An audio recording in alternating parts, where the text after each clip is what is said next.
في كام نقطة كده في الأول عشان أبقى واضح وصريح معاك. أنا مش من هواة سباق السيارات، بتابع أخبارها في الجرايد بس، لكن ما عنديش متابعة إن أنا أروح أشوفها في التلفزيون أو أتابع أخبارها على الإنترنت أو حتى أعرف أسماء السائقين الموجودين حاليين. النقطة التانية إن أنا ما ببقاش متحمس أوي إن أنا أشوف فيلم سيارات في الأول، ولكن لو الفيلم معمول حلو فعلا أنا ببقى مندمج معاه للآخر جدا. النقطة الثالثة إن فيلم جراند توريزمو اللي أنا هتكلم عنه النهاردة أنا بصراحة بصنفه إن هو يمكن تالت احسن فيلم سباق سيارات انا اتفرجت عليه بعد فيلم رش وفورد فيرسس فيراري. الفيلم ده على قدر ان انا ما كنتش مديله الوضع والاحترام او التقدير اللي قبل ما ادخل اتفرج عليه، بس بعد ما دخلت تفكيري اتغير بطريقه كبيره جدا.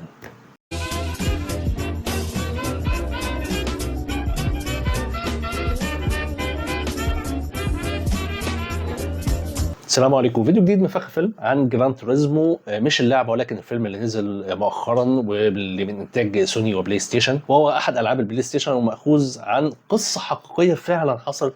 قصه مذهله، انا ما كنتش على درايه كبيره بيها قبل ما اتفرج على الفيلم، ولكن قصه رائعه الى حد كبير. فالاحداث اللي انت بتتفرج عليها وانت على الشاشه في الفيلم اللي مدته حوالي ساعتين وربع، احداث فعلا حصلت في الحقيقه واحداث مذهله. يعني الفيلم هنا بيتكلم عن الشاب جان ماردنبورو، الانجليزي، شاب ربما لما يبلغ ال 19 عاما، مدمن لالعاب الفيديو او البلاي ستيشن تحديدا، وتحديدا لعبه جراند توريزمو. جراند توريزمو هي لعبه يابانيه اساسا، كان فكرتها بتعتمد ان هي مش مجرد سباق سيارات عاديه، ولكن المصمم بتاع اللعبه حاول ان يخلي عمليه تجربه القياده نفسها تجربه حقيقيه باقصى درجه، كانك تقود سياره حقيقيه بنفس صعوبات الطريق، بنفس عوامل الطقس، بنفس امكانيات السياره الطبيعيه اللي انت بتشوفها. فمش مجرد انك بتدوس بنزين وبتاخد منحنيات وكده، ولكن لازم تبقى انت عندك درايه بالسياره، بالتكوين بتاعها، السياره دي هتبقى مفيده على الطريق ده ولا لا.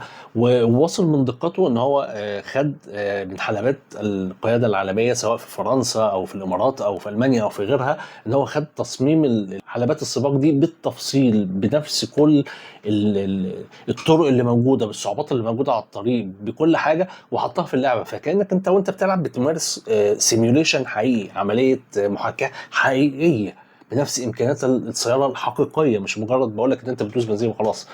وهو كان مدمن للعبه دي ومحقق فيها نتائج عاليه جدا. طبعا الموضوع ده مسبب له مشاكل في البيت وتوتر مع والده اللي كان عاشق لكره القدم ومؤيد جدا لاخوه الكبير اللي هو بيلعب في فريق الكره المحلي الموجود في البلد الصغيره اللي هم فيها، وبالتالي بيتعامل مع الطموحات بتاع جان على انها طموحات متواضعه، وان الولد بيضيع مستقبله وما بين امه البيضاء اللي بتؤيده وما بين ابوه الاسمر اللي بيامل ان هو يركز اكتر في كارير حقيقي. الولد مندمج جدا في العاب الفيديو لغايه لما بتتقاطع المسيره دي مع مسيره مدهشه من خبير التسويق داني مور اللي بيقوم بدوره هنا اورلاندو بلوم، وهو احد مترأسي قسم الدعايه في شركه نيسان العالميه للسيارات. ومن هنا داني بيذهب الى الشركه الرئيسيه نفسها بفكره مجنونه ان احنا عايزين نعمل نوع من الدعايه اكتر للسيارات السباق بتاعنا ونحيي المجال، فان احنا هنستدعي ناس من اللي بتلعب جراند توريزمو نفسها ونجيبهم من الناس اللي هم بيلعبوا الالعاب بتاعهم ونبتدي نوظفهم ونحقق بيهم دعايه كبيره جدا بحيث ان ندخلهم في سباقات حقيقيه. طبعا الفكره على قدر جنونها وانها قد تحظى باعجاب الناس، ولكن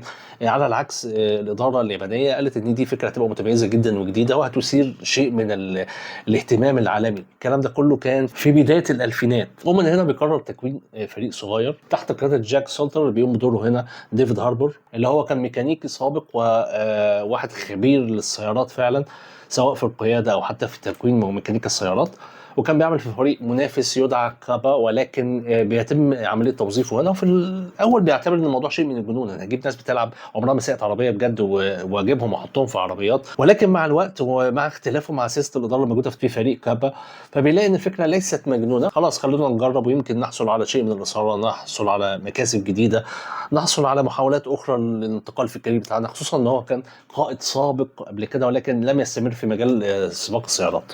ومن هنا بتبتدي المرحله الاولى في اختيار مسابقه كده بسيطه من خلالها نيسان بتقول للناس ان اللي هينجح في سباق الفيديو اللي موجود قدامنا ده احنا هناخد منه ناس عشان تنضم لينا لفريق القياده الحقيقيه. وبتيجي فرصه لجان عشان يحقق حلمه وفعلا بيجتاز اول مرحله. ومن هنا بيروح مع عدد اخر من المتسابقين اللي بيلعبوا لعبه جراند توريزمو اللي هم ما ساووش سيارات حقيقيه من بلاد مختلفه سواء اسبانيا او ايطاليا او امريكا او بلاد مختلفه على مستوى العالم كلهم، عشان يتنافسوا مين الوحيد اللي بينهم اللي هيكسب واللي هيقدر ان هو هو يتحول الى قائد سياره سباقات حقيقيه. ودي بتبقى مرحله جديده في الفيلم، من خلال انت تتعرف على الصراعات الموجوده بينه وبين الشباب الموجودين، وبتشوف البطل الامريكي اللي هو كان شديد الذكاء وشديد البراعه، ولكن جان بينجح في تخطيف المرحله الاخيره عن طريق مناوره هو كان بيصمم على استخدامها دايما اثناء اللعبه.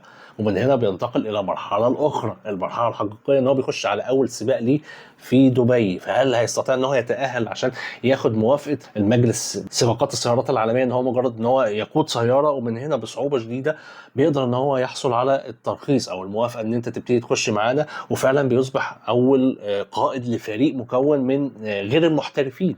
فعشان يخش، من هنا بنخش على المرحله اللي بعديها، السباق اللي موجود في المانيا، وبتعرض فيه لموقف شديد الصعوبه من خلال مقتل ناس في حادث هو تسبب فيه شخصيا نتيجه شيء من التضارب المعلومات وعدم تعرفه جيدا على قدرات السياره، وده بيسبب له ازمه. ولكن بشيء من الدعم وبشيء من الصراع المتصل بينه وبين مدرب الفريق سولتر، وبعد كده دعم اسرته، بيقدر ان هو يتخطى ويروح بقى للعبه الكبيره بقى، لعبه الكبار، ان هو هيبتدي يبقى من ضمن فريق نيسان، اول فريق من القاده غير محترفين اللي هيخش اقصى سباق سيارات في تاريخ السباق، اللي بيدوم 24 ساعه في فرنسا، سباق لومان. واللي اتفرج على فيلم فورد فيرسس فيراري هيعرف كويس قوي احنا بنتكلم عن ايه، سباق شديد الصعوبه. ومن هنا بيرجعوا تكوين الفريق منه ومن البطل الامريكي واحد الشباب الاخرين اللي كانوا موجودين معاهم في الاختبارات الاولانيه عشان يخوضوا السباق ده.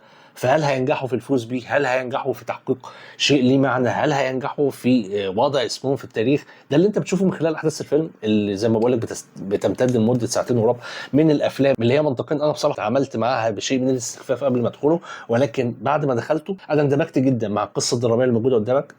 كنت شديد الاعجاب ان القصه دي حقيقيه، او شديد الذهول ان الكلام ده فعلا حصل حقيقي. وفي نهايه الفيلم خالص انت بتشوف صور الشخصيات الحقيقيه اللي قدامك. الاداء التمثيلي اللي موجود في الفيلم هنا معظمه جيد الى حد كبير، ولكن نقطة الإجادة الحقيقية أو الإشادة اللي أنت المفروض تشيد بيها، ودي قبل ما أدخل الفيلم أنا قريت عنها، ولكن فعلا لما شفتها في الفيلم عرفت إن الأداء اللي عامله ديفيد هاربور في شخصية جاك سولتر رائع، رائع إلى حد كبير. وأنت بتتفرج عليه فعلا ما بين الانفعالات الموجودة عن واحد ما قدرش يحقق طموحه أثناء ما هو كان سائق، وفي نفس الوقت واحد عنده شكوك في الناس اللي موجودة معاه، سواء الناس اللي بتتدرب تحت إيده أو قيادة الإدارة اللي موجودة. التواصل السيء الموجود بينه وبين رئيس قسم الدعاية اللي هو داني مور، اللي هو بيسعى إلى نجاح فكرته بأي صورة، حتى لو كان بيحاول إيقاف مسيرة جان عشان هو شايف إن هناك من هو أحق منه. كل الصراعات الدرامية الموجودة دي مأديها بصورة جيدة، الكلام ده مكتوب قدامك على الشاشة وظاهر من خلال أداء الممثلين بصورة جيدة جدا. الفيلم بيلعب على كذا مستوى، اجتذاب المراهقين، سواء عن البطولة اللي موجودة قدامك، معظم اللي موجودين قدامك على الشاشة شباب، أداء حتى البطل الرئيسي أرشي ماديكوي كان لا بأس به، يعتبر جيد في الإطار اللي هو بيتكلم عنه. صراع زملائه اللي هم الشباب اللي كانوا موجودين معاه، الاختيار بتاعه إلى حد كبير كان جيد جدا. الفيلم فيه لحظات رائعة. يعني اولا مش هتكلم ان التصوير جيد جدا، ليه؟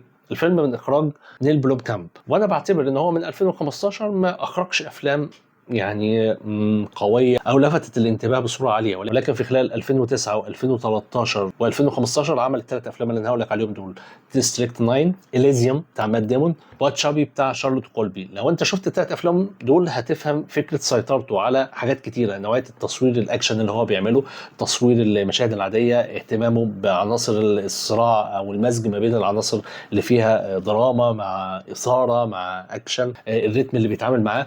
فهو مخرج متميز جدا. فيمكن حتى المسيره بتاعته مش عارف ليه في اخر كام سنه ما كانش فيها افلام لافته للنظر، لكن اختياره هنا لاخراج الفيلم كان اختيار ذكي. اللي بتشوفه قدامك على الشاشه بيعرفك ان هو عامل توليفه سينمائيه ممتعه الى حد كبير جدا. الفيلم فيه صراعات عاليه جدا، سواء صراعات السيارات او السباقات اللي انت بتشوفها قدامك، او حتى الصراعات النفسيه زي الناس الابطال اللي موجودين في الفيلم هينتصروا على العوائق اللي هم بيحطوها لنفسهم، اللي هو السؤال دايما اللي عند كل واحد فيهم: انا هقدر اعمل كده فعلا؟ اللي انا ماشي فيه ده هو ده الطريق الصح؟ مش طريق السيارات يعني، ولكن ان انا بحاول اصنع كارير سهل جدا ان هو يقضي على حياتي بمنتهى السهوله، او ان هو يسبب لي مشاكل قويه جدا، فقدان الثقه الكتير اللي بيحصل.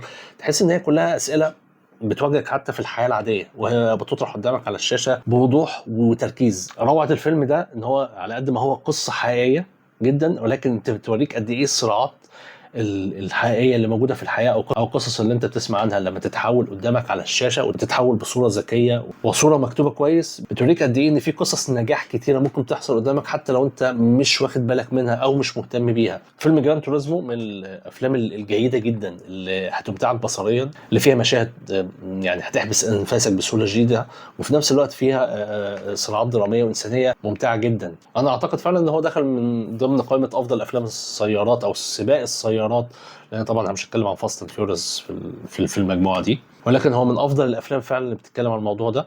بياتي في المركز الثالث بالنسبه لي على الاقل، بس بمسافه طبعا عن اول فيلمين، لان اول فيلمين دول مستوى تاني خالص خالص خالص. افلام سباقات السيارات جمالها الحقيقي ان هو بيوريك الصراع الانساني نفسه ممكن بيوصل قد ايه، مش مجرد ان انت بتكسب او عربيات بتتسابق مع بعضها. الافلام هنا مش عن السيارات، الافلام هنا عن السائقين، عن الصراعات الانسانيه بتاعتهم، عن حياتهم، عن املهم، عن طموحاتهم، عن ايه اللي ممكن يشدك لورا وانت رايح لحلمك. ده الممتع في الفيلم هنا، وده من الافلام اللي انا بنصح فعلا اي حد فيها ان هو يحاول يستمتع، لان الفيلم فعلا ممتع الى حد كبير. تحياتي وتمنياتي لكم مشاهده ممتعه.